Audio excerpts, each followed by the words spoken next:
So what's good, Straw Gang, and welcome back to another video. So as you guys can tell by the title and thumbnail, I'm going to be running through and showcasing my current best settings for controller for PS4, Xbox, whichever you're on. It's actually been 2 months since I did my last controller settings video, and not only that, but I've changed up a pretty important and big setting within the controller settings. It's actually changed my game up a lot. Now, just a couple things before we get into the video. There is in fact timestamps and chapters down below on the timeline if you want to skip to certain settings or see what I'm running through in the video. And then of course, if you enjoyed the video, don't forget to leave a like. I'd really appreciate that, and hit that red sub button down below with post notifications on, because this month I'm going to be uploading every single day. So there's always new content to come and check out. I do tips and tricks videos, class setups, settings videos, sometimes like this and more. So just before I actually get into the controller settings, I wanted to show you guys my controller class setup. What I'm rocking here is a default black PS4 controller. As you can see, I have these beautiful PS4 back button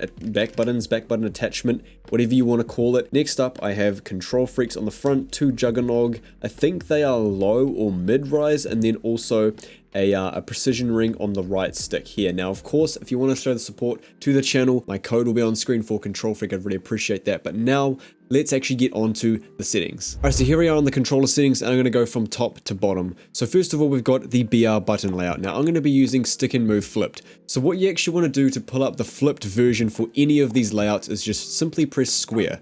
Square will go from not showing it to showing it, right? And then obviously vice versa. So why flipped is so important to use is because basically for your controller, instead of having to use the 2 bottom bumpers and actually pressing them down, using flipped allows you to use the top 2 triggers to ADS and shoot.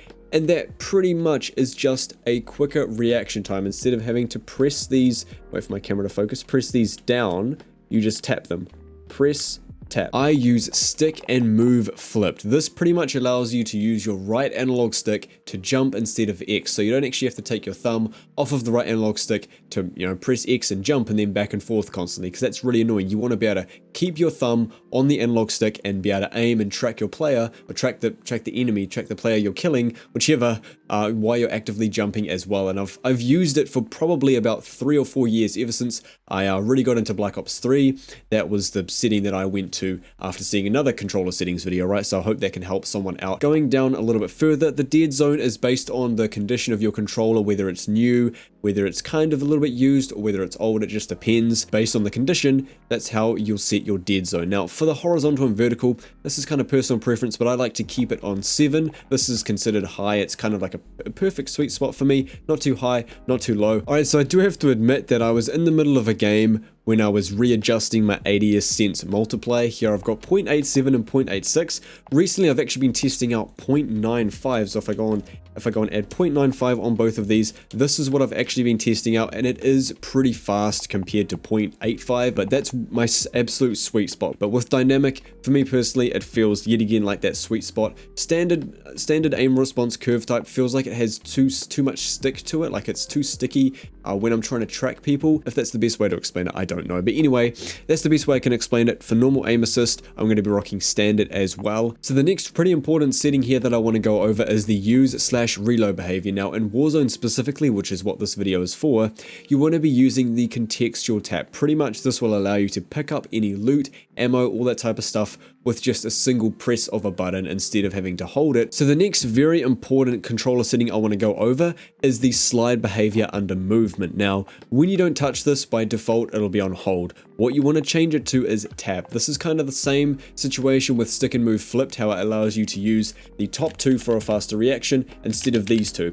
The same thing goes with a slide behavior. Instead of having to hold it and then slide, you tap it. Like you'll slide as soon as you tap it instead of holding it and then sliding. Like it's literally a faster reaction time, and you may not be using that, and your slides and your movement may not be as good as it could be if you had slide behavior on tap. Now, the biggest part of my controller settings change is going from normal sprint to automatic tactical sprint. This is something that took me about a night, I'd say, to get used to. Quite a few games, about an hour-ish of playing. Even though I did get a 25 kill solo win on my second game of using it, it still felt a little bit, it was new to me, right? But I was still able to come through with a nice gameplay using it.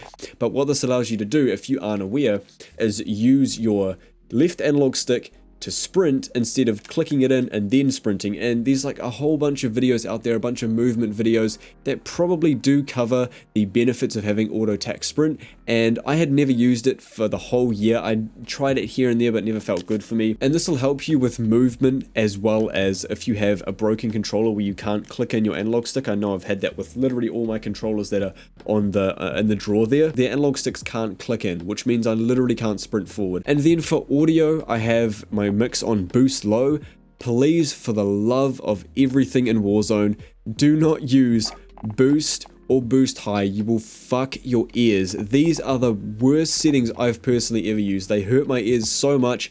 The sounds are so piercing, and the rest of it is pretty basic. I've got my hit marker sounds on classic, and that's pretty much it. And that is going to wrap up the settings for controllers in Season 4 for Warzone. If you guys enjoyed, don't forget to leave a like. I'd really appreciate that, and hit that red sub button down below with post notifications on so you do not miss any of the future content coming to the channel. So thank you so much for watching. I'll catch you on the next one. Have a great day, everybody, and I'm out.